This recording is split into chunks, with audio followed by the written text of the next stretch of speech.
Back to my channel easy learning 100%। तो student, आज मैं टेक्स्ट बुक का आपको कॉन्सेप्ट सिखाने जा रही हूँ स्टैंडर्ड फर्स्ट का लॉन्ग शॉर्ट। ओके, तो ये स्टैंडर्ड फर्स्ट का जो कि अभी आपको छोटे छोटे जो है कि कॉन्सेप्ट्स हैं जो कि आपको समझना है, उससे रिलेटेड कुछ आपको यहाँ पे दिया हुआ है, उसे सॉल्व करना है। ओके, तो देखिए यहाँ पे आज हमारा कॉन्सेप्ट है लॉन्ग शॉर्ट। तो फर्स्ट ऑफ ऑल स्टूडेंट, आपको लॉन्ग और शॉर्ट का मतलब पता होना चाहिए।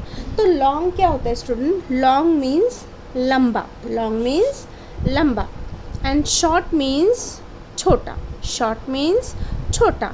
ओके, जैसे कि लॉन्ग है कोई चीज़ और शॉर्ट मीन्स छोटी होती है। ओके, लॉन्ग देखिए आपको यहाँ पे एग्जांपल में एक स्केल भी दिखाया गया है। देखिए ये स्केल कितनी लॉन्ग है ना, लॉन्ग काफ़ी लॉन्ग है। देखिए 1 से लेके 12 सेंटीमीटर तक इतनी बड़ी है, और ये जो स्केल है 1 से सिर्फ 6 तक है, तो ये इतनी शॉर्ट है। ओके, तो ये लॉन्ग हो गए। जो चीज़ लंबी होती है उसे हम लॉन्ग कहते हैं, जो चीज़ छोटी होती है उसे हम शॉर्ट कहते हैं। ओके, सो देखिए लॉन्ग शॉर्ट, आप बच्चों को ऐसे हाथ से भी समझा सकते हैं कि long short, long short. Okay, long distance short distance होता है ना, लॉन्ग डिस्टेंस शॉर्ट डिस्टेंस, तो वैसे ही लॉन्ग और शॉर्ट। ओके, तो यहाँ पे लॉन्ग और शॉर्ट है। तो अभी यहाँ पे बोला क्या है? Circle the object which is short. तो देखिए दोनों में से कौन सा ऑब्जेक्ट शॉर्ट है? ये ऑब्जेक्ट शॉर्ट है, तो हम क्या करेंगे? इसको सर्कल कर देंगे। ओके, तो ये हो जाएगा circle. Next, circle the object which is long. Okay, circle करना है उस ऑब्जेक्ट को जो लॉन्ग है। तो देखिए दोनों में से कौन लॉन्ग दिख रहा है स्टूडेंट? ये देखिए लंबा है, लॉन्ग है काफ़ी, और ये छोटू सा शॉर्ट है। ओके, सो ये लॉन्ग वाले को हम यहाँ पे सर्कल कर देंगे। तो इसलिए आपको स्टूडेंट जो है कि स्पेलिंग पढ़ने आनी चाहिए कि शॉर्ट बोला है, यहाँ पे लॉन्ग बोला है। SH से श साउंड होता है, ORT आर्ट। ओके, O से अ साउंड, R से र, T से ट, तो बन गया शॉर्ट। बहुत ही ईजी है स्पेलिंग लर्न करना। आप इसको स्प्लिट कर सकते हैं, SH श बोलिए, ORT आर्ट, तो लर्न हो जाएगा शॉर्ट। ओके, लॉन्ग का भी लर्न करना बहुत ईजी है, LON लॉन्ग, और G से ग लॉन्ग हो गया। Okay, LONG long. तो ये स्पेलिंग लर्न हो जाएगी। तो आप रीड कर सकते हैं कि यहाँ पे किसको सर्कल करना है। तो सर्कल है, उसके आगे क्या लिखा है? शॉर्ट, तो आपको फटाफट से शॉर्ट को सर्कल कर देना है। फिर सर्कल दिया है, बोला है लॉन्ग, तो लॉन्ग को सर्कल कर देना है। ओके, तो इस तरीके से आपको स्पेलिंग भी लर्न करनी है लॉन्ग और शॉर्ट की। ये हमारे जो कॉन्सेप्ट हैं इसकी स्पेलिंग लर्न करनी है, तो आपको बहुत ही ईजिली समझ में आ जाएगा। ओके, क्वेश्चन क्या पूछा है? Arrange the objects according to increasing order of their length. तो देखिए आपको क्वेश्चन पढ़ना और समझना बहुत ज़रूरी है। यहाँ पे अरेंज द ऑब्जेक्ट, आपको कुछ सामान दिया है, कुछ ऑब्जेक्ट दिए हैं, जैसे कि देखिए पेंसिल्स दिए हैं। ये पेंसिल्स अलग अलग शेप्स की हैं। यहाँ पे पिन्स दिए हैं, सेफ्टी पिन्स दिए हैं, ये भी अलग अलग साइजेस के हैं। ओके, तो यहाँ पे भी अलग अलग साइजेस हैं, यहाँ पे भी अलग अलग साइजेस हैं। तो आपको छोटी बड़ी ऐसे साइजेस दी गई है, तो आपको इसे अरेंज करना है किस में?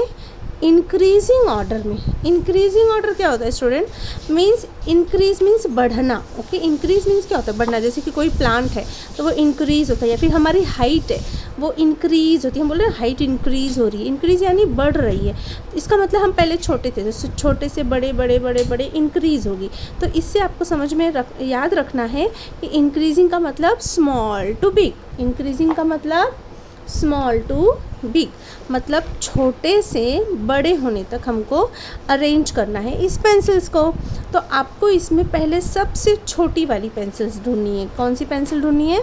सबसे स्मॉल और सबसे छोटी पेंसिल। ओके, तो इसको इंक्रीजिंग को आप ऐसे समझ सकते हैं कि स्मॉल टू बिग। ओके, आपको सबसे पहले स्मॉल, तो देखिए यहाँ पे सबसे स्मॉल पेंसिल ये दिख रही है, तो इसके आगे आप क्या लिखेंगे? 1। ओके, 1, क्योंकि ये सबसे छोटी है। फिर उससे थोड़ी बड़ी सी कौन सी दिख रही है स्टूडेंट? इससे थोड़ी सी बड़ी, तो ये दिख रही है नंबर 2। उससे बड़ी है ये नंबर 3, और फिर सबसे बड़ी है ये नंबर 4। तो आपको ऐसे इंक्रीजिंग ऑर्डर में नंबर्स भी देने हैं। ओके, हाँ, तो यहाँ पे ऐसे नंबर्स अरेंज करने हैं। फिर यहाँ पे अभी ये पिन्स को आप कीजिए। देखिए मैंने आपको बता दिया, अब आप ये पिन्स को इजीली अरेंज कर सकते हैं, तो मेरे करने से पहले ही आप कर लीजिए। चलिए, फिर उसके बाद आप मेरा देख सकते हैं आंसर क्या है। देखिए यहाँ पर तो सबसे स्मॉल पिन जो है ये है, तो इसके आगे वाले बॉक्स में हम नंबर 1 लिखेंगे। इससे थोड़ी सी बड़ी कौन है, ये, तो नंबर 2 हो गया। इससे और बड़ी कौन है, ये, सो नंबर 3 हो गया। और सबसे बड़ी कौन है, ये, सो नंबर 4 हो गया। तो इस तरीके से हमारे नंबर्स ये अरेंज हो जाएंगे। ओके, तो इस तरीके से ही आपको इंक्रीजिंग ऑर्डर करना है। ओके, इसी प्रकार से हमारा टूथब्रश भी है यहाँ पे। ओके, कुछ बीट्स हैं यहाँ पे, तो टूथब्रशेस को भी उसी ऑर्डर में अरेंज करना है। तो चलिए, सबसे स्मॉल ये रहा 1, बिग ये रहा ब्लू वाला, उससे बिग, फिर सबसे बिग है हमारा ग्रीन वाला, सो नंबर 3। पिंक वाला नंबर 1 है, ब्लू वाला नंबर 2 है और ग्रीन वाला नंबर 3 है। ओके, फिर सर्कल देखिए, इसमें तो आप काउंट कर सकते हैं किसमें कितने बीट्स है। देखिए 1 2 3 4, 1 2 3, 1 2 3 4 5 6 7, 1 2 3 4 5। सबसे छोटा कौन सा है, ये 3 वाला है ना, तो ये नंबर 1 हो जाएगा। फिर 4 नंबर 2 हो जाएगा। फिर यहाँ पे 5 है तो नंबर 3, और इसमें 6 है, 3 4 5 6 7 है इसमें, तो ये नंबर 4 हो जाएगा, जो कि सबसे बड़ा है। ओके, तो आई होप स्टूडेंट आपको लॉन्ग और शॉर्ट का कॉन्सेप्ट बहुत ही अच्छी तरीके से समझ में आ गया होगा। इसमें इतने अच्छे अच्छे आपको दिए हैं सॉल्व करने के लिए। इंक्रीजिंग ऑर्डर समझ में आ गया होगा। ओके, स्मॉल टू बिग होता है हमारा इंक्रीजिंग ऑर्डर। तो ये जो है हमारे कॉन्सेप्ट आपको समझ में आ गए होंगे। अगर वीडियो अच्छी लगी तो लाइक शेयर एंड सब्सक्राइब करें। मिलते हैं नेक्स्ट वीडियो में, तब तक के लिए बाय बाय।